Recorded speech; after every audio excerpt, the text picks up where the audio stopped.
Here is Anmol Saxena, roll number 215037, and my topic is cylinder and the cone. So firstly, we will discuss about the cylinder. The cylinder is a surface generated by a variable straight line which is parallel to a fixed line and intersecting a given curve. तो cylinder में क्या होता है, एक fix line होती है और एक पैरेलल लाइन होती है. जो फिक्स लाइन होती है उसको हम एक्सिस बोलते हैं, और जो पैरेलल लाइन होती है यानी कि जो रोटेट करती है और जिससे एक गाइडिंग कर्व बनता है वो होती है जनरेटर. तो जब जनरेटर को हम मूव कराते हैं तो वो एक गाइडिंग कर्व देता है जो रेडियस आर का होता है मान लेते हैं, और जब ये आर रेडियस फिक्स होती है तो वो राइट सर्कुलर सिलेंडर हो जाता है. जब वेरिएबल रेडियस होती है तो वो सिलेंडर हो जाता है सिंपल सिलेंडर. तो हम पहला पॉइंट है generator. The line which generates the surface of the cylinder is known as generator. Simply जो भी लाइन सिलेंडर को जनरेट करने में हेल्प कर रही है एक सरफेस, वो जनरेटर हुई. एक्सिस जो फिक्स्ड स्ट्रेट लाइन है, मतलब जो हमने फिक्स लाइन मानी है. Guiding curve the curve with which the generator intersect. Guiding curve क्या हुआ, जिससे जो जनरेटर है वो इंटरसेक्ट कर रहा है और हमको फाइनल सरफेस सिलेंडर मिल रही है, वो हुआ गाइडिंग कर्व.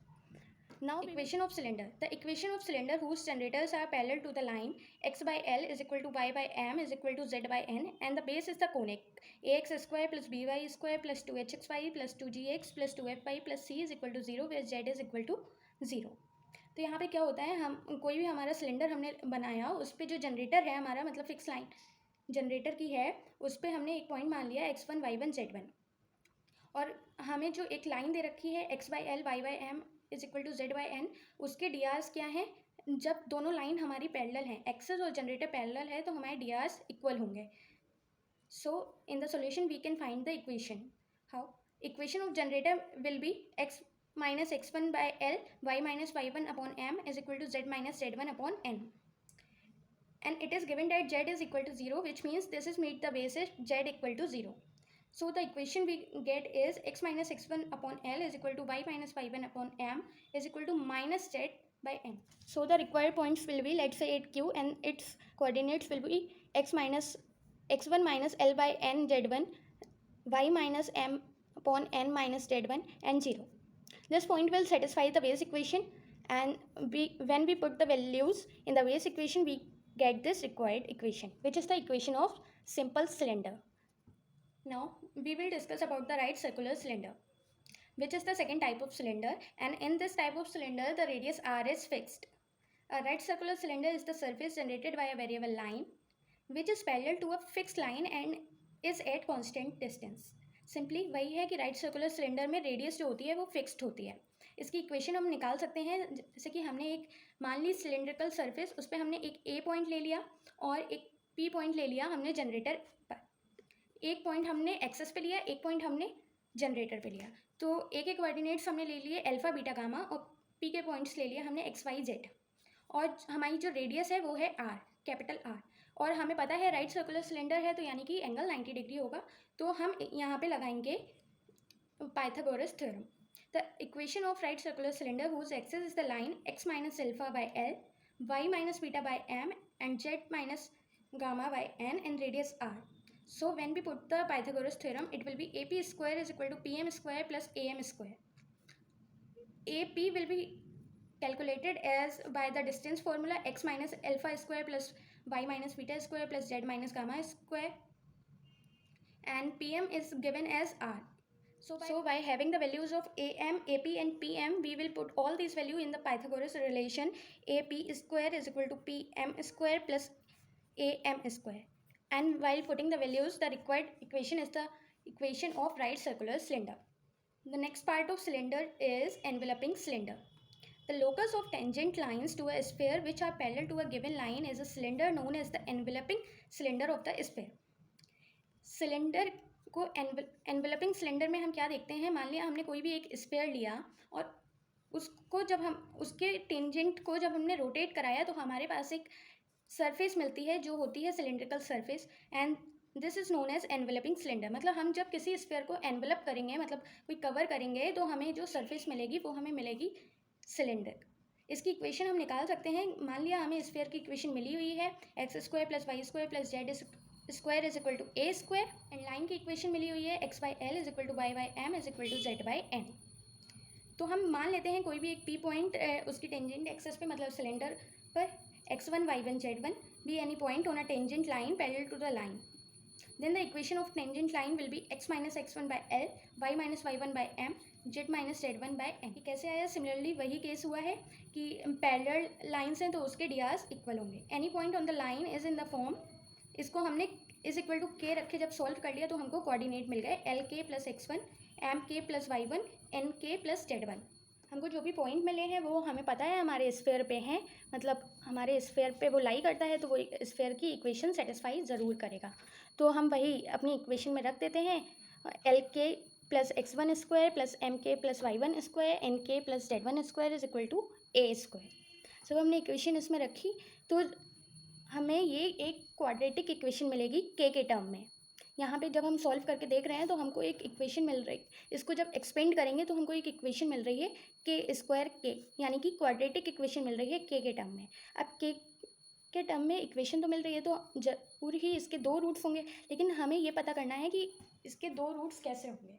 तो हमें पता है कि हमारे सिलेंडर पे ये कोई एक पॉइंट लाई कर रहा है और के की अगर दो अलग अलग वैल्यू होती हैं तो वो ज़रूरी नहीं है कि एक ही पॉइंट, ज़रूरी नहीं है मतलब ये हो ही नहीं सकता कि दो वैल्यू एक ही पॉइंट पे लाई करें. तो के की वैल्यू सेम होगी तभी वो स्फेयर पे लाई कर रहा होगा. Since the line 3 touches the sphere, line 3 जो भी है वो स्फेयर को टच कर रही है तो हमें के की सेम वैल्यू मिलेंगी. तो क्या होगा? डिस्क्रिमिनेंट हमारा ज़ीरो होगा. क्या होता है? 4b square minus 4ac zero होगा. तो हमने फिर से जब वैल्यू अपनी रखी सब b स्क्वायर ac की by comparing the above equation we get the required equation which is L x1 plus m y1 plus n z1 the whole square is equal to L square plus m square plus n square. In other bracket we get x1 square plus y1 square plus z1 square minus a square is equal to zero. हमको तो पता करना था x y z के term में, तो हम इसका लोकस निकाल लेते हैं. Locus of x1 y1 z1 क्या होगा? L x plus m y plus n z the whole square is equal to l square plus m square plus n square multiplied by x square plus y square plus z square minus a square is equal to 0, which is the required equation of enveloping cylinder. Now we will discuss about the next topic, which is cone. Cone, a surface generated by a straight line which passes through a fixed point and intersect at a given curve is called a cone.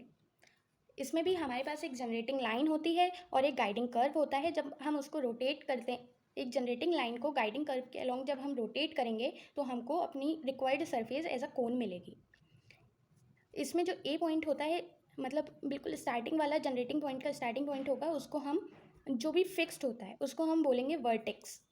So what is vertex? Vertex is the fixed point. And what is generator? Any line on the surface of the cone is called the generating lines. Cone पे कोई भी एक line हो गई जिससे वो generate हो रहा है, वो हो गई उसकी generating lines. And what is guiding curve? The given curve with which the generator intersect is called the guiding curve. Generator जिससे भी इंटरसेक्ट कर रहा है गिवन कर्व में वो होगा हमारा गाइडिंग कर्व. तो हम कोन की इक्वेशन निकालते हैं. The equation of cone whose vertex and guiding curve are given. मतलब हम पहले ऐसे कोन की इक्वेशन निकाल रहे हैं जिसका हमको वर्टेक्स दे रखा है, मतलब एक फिक्स्ड पॉइंट दे रखा है, और गाइडिंग कर्व दे रखा है. तो उसकी इक्वेशन हम कैसे निकालेंगे? The equation of a cone whose vertex is alpha beta gamma. This is the A point having the coordinates alpha beta gamma, and guiding curve is ax square plus 2hxy plus vy square plus 2gx plus 2fy plus c is equal to 0 where z is equal to 0. It is given. We are not supposing, it is given. So what will be the process of finding the equation of cone? The equation of guiding curve is f. It is in the term of x and y, so we will write as f the function of x and y is equal to ax square plus 2hxy plus by square plus 2gx plus 2fy plus c is equal to 0, where z is equal to 0 and vertex a having the coordinates alpha beta gamma. So let generating line is, generating line जब निकालेंगे तो x minus alpha by L is equal to y minus beta by m is equal to z minus gamma by n. And this generating line and the guiding curve intersect at alpha minus L by n gamma, beta minus m by n gamma 0, which is given as z is equal to 0. So we are putting the third coordinate as 0. So this point satisfies the guiding curve fxy is equal to 0, and while putting all the values and eliminating lambda, m and n between 1 and 2, then we get the required equation of cone. Now we will talk about the equation of cone whose vertex is at origin. अब हम ऐसे कोन की बात कर रहे हैं जिसकी vertex जो है वो ओरिजिन पे है, मतलब अभी तक हमारी वर्टेक्स कहाँ थी, एक कोई पॉइंट अल्फा बीटा गामा पे थी, अब हमारी जो है वो वर्टेक्स ओरिजिन पे है। The equation of a cone with vertex at the origin is a homogeneous equation of second degree in x y z. इसकी सिंपल सी पहचान है कि हमारी कोई भी इक्वेशन अगर ओरिजिन पर है तो उसकी जो भी इक्वेशन आएगी वो होमोजीनियस इक्वेशन आएगी और सेकंड डिग्री की इक्वेशन आएगी। So the equation will be a x square plus b y square plus c z square plus 2f(y)z plus 2g(z)x plus 2h(x)y is equal to 0. Our next topic is enveloping cone. The locus of tangent line drawn from a given point to a given surface is called an enveloping cone. An equation of enveloping cone of a sphere x square plus y square plus z square is equal to a square with the vertex at the point alpha beta gamma is s1 is equal to t square. कोई भी एक sphere है उससे हम tangent पास कराते हैं और इस तरीके से एनवेलप करते हैं कि हमको रिक्वायर्ड सरफेस कोन मिलती है और वही होता है उसका एनवेलपिंग ऑफ कोन। तो हम मान लेते हैं हमारे पास कोई भी एक स्फीयर है जिसकी इक्वेशन है x square plus y square plus z square is equal to a square, जिसकी वर्टेक्स हमको मतलब कोन की वर्टेक्स जिस पॉइंट पे दी जा रही है वो पॉइंट है अल्फा बीटा गामा। तो उसकी इक्वेशन क्या होगी, s1 is equal to t square. ये कैसे निकालेंगे, एस हमको दे रखा है स्फीयर की first equation x square plus y square plus z square minus a square.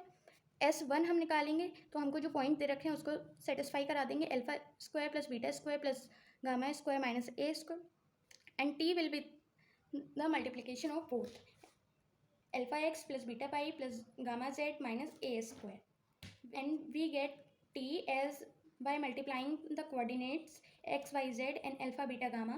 So we get alpha x plus beta y plus gamma z minus a square, putting all values in s1 and t in the formula ss1 is equal to t square, we get the required equation of enveloping cone. So we have other type of cone which is right circular cone, a surface generated by a line which passes through a fixed point and makes a constant angle with a fixed line through the fixed point is called the right circular cone. हमारा जो भी कोन होता है उसमें एक तो ये वाला जो एंगल होता है मतलब एक्सिस से और जनरेटिंग लाइन के बीच वाला एंगल हमने मान लिया थीटा, वो होता है सेमी वर्टिकल एंगल, और राइट सर्कुलर कोन में हमारा ये एंगल जो होगा वो होगा 90 डिग्री का रेडियस के साथ वाला। तो guiding curve in the right circular cone is circle. Right circular कोन में हमारा ये थीटा एंगल होगा, ये 90 एंगल होगा ही, और जो गाइडिंग कर्व होगा वो सर्किल होगा। जब ये तीनों कंडीशन होती हैं तो हमारा राइट सर्कुलर कोन होता है। इसकी इक्वेशन हम निकाल सकते हैं सेम केस सिलेंडर की तरह। The equation of right circular cone whose vertex is alpha beta gamma and semi vertical angle theta, and the axis is the line x minus alpha by L is equal to y minus beta by m is equal to z minus gamma by n. Then the angle will be cos theta is equal to L x minus alpha plus m y minus beta plus n z minus gamma by under root L square plus m square plus n square, and in multiplied by the under root of x minus alpha the whole square plus y minus beta the whole square plus z minus gamma the whole square, which is the required equation of right circular cone. Thank you.